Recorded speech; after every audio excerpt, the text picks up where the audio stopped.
So until we effectively and successfully challenge the 11 count charge preferred against him at the time by the federal government, and 8 out of them we are struck out, remaining 3. So on the basis of those of the weakness of the strength of the remaining allegations, the court granted him bail on 15th of April.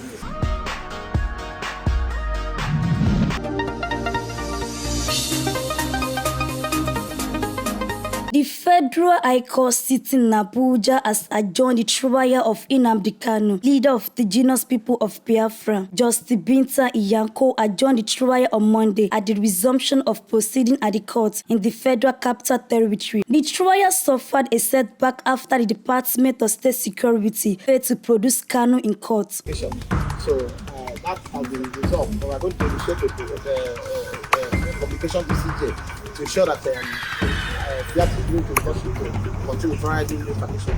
So as we are aware, I've mentioned it upstairs, Nnamdi Kanu, before 2021, we have Nnamdi Kanu 2015, who was abducted by DSS on the 14th of October 2015 in Lagos and brought before Abuja here, brought in Abuja here then.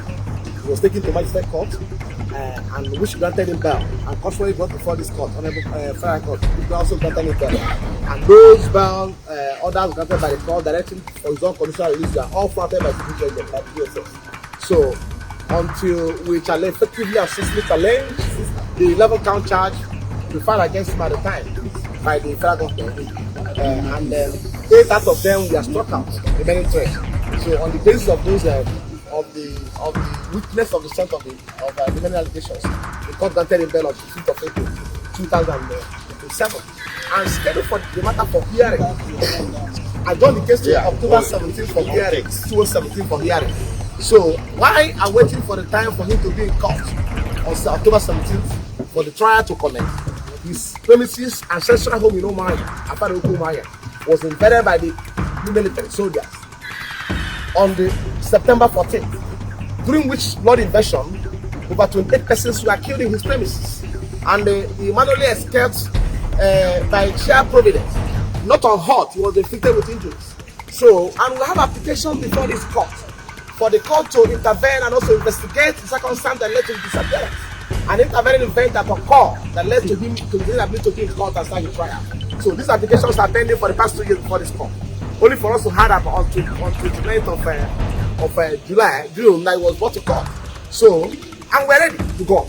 So, but the fact is that this Nnamdi Kanu we are talking about today is person that was abducted in Kenya on July 19th, on June 19th, 2021, then tortured, subjected to all forms of inhuman treatment and degradation, inflicted with grievous bodily harms, which is still in his body today. So after spending 8 days, after subjecting to all sorts of torture, then he was handed over to Nigerian security agents 8 days after. So on the 29th, they brought him to court. So what I'm saying is that we are talking about gross violation of Geneva Convention Protocol, which agreement Nigeria entered into in 2001. This is very fundamental because as far as we are concerned today, Nigerian image in international community has been damaged, has been bastardized by virtue of what has been taking place.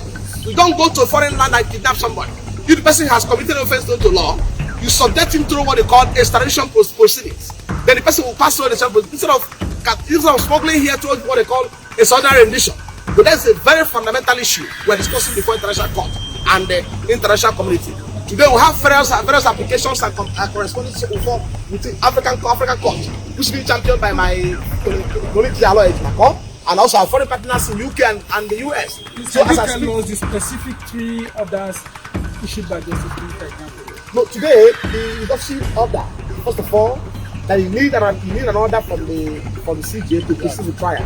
Then 2, that the detention authority, in this case the SSS, should give us access to our client. Because I complain about the way manner we see him. For the past 8 days we don't have him, we don't see him. And only yesterday we had over the social media. As I'm taken away from Abuja, I complained to the court that he has been taken away from here. And we can't confirm his present state of health. So the court has to intervene and give directive to the detention authority that we should have access to him on specified dates within a week, which I may not mention to you. So, but that has been agreed, and we're going to see him anymore for now. So, and we have an application to get him transferred to correctional center Kuje prison, which was served on the federal government on 17th of July 2021. Only for on the 14th of July, yes, 2021. Only for us to ambush all this money with the counterbill to that application. We wouldn't want to go into the merits because the court is actually not ready to go on with the proceeding today because of the fact that the commences today. So on the next adjourned date, we are going to have a bite of that. Thank you so much. When is adjourned date? No, as I speak to you, we are aware that the international community is going on proceedings before this court, and they are aware that Nnamdi Kanu is in detention facility of the USS. So if anything happened to Nnamdi Kanu today, the federal government, DSS, and all the authorities concerned should be held responsible by the international community, because UK, US are in effective communication with our legal team as to what is happening in this case. I can confirm that to you today. As I speak to you now, I don't want to mention the international media organization who are following up this case, who are in this court today to cover what position of the court today. Thank you so much. Is it true Your that name? your lawyers were arrested? No, lawyer was arrested. Okay, well, we are. No. What happened? Members were also arrested. What's your view on that? We have a situation whereby lawyers were chastised today, we are brutalized kind of. We were not allowed inside the court because we are suggesting the system we should trim down the number of lawyers.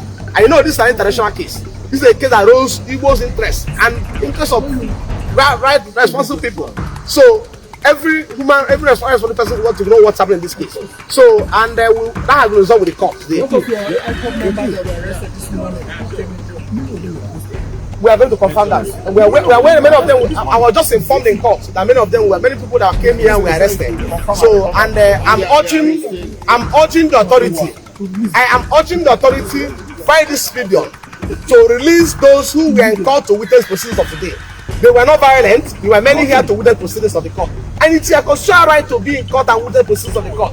If you are limiting, if you have a restriction to the number of people that will come to the court, you have no problem. But you can't not warrant to arresting them. Innocent and defenseless people. It was not because the trial hasn't commenced and there's no other for trial yet.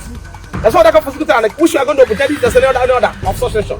Thank you so much. Your name, sir? My name is Ejiofor. I'm lead counsel to Nnamdi Kanu. And I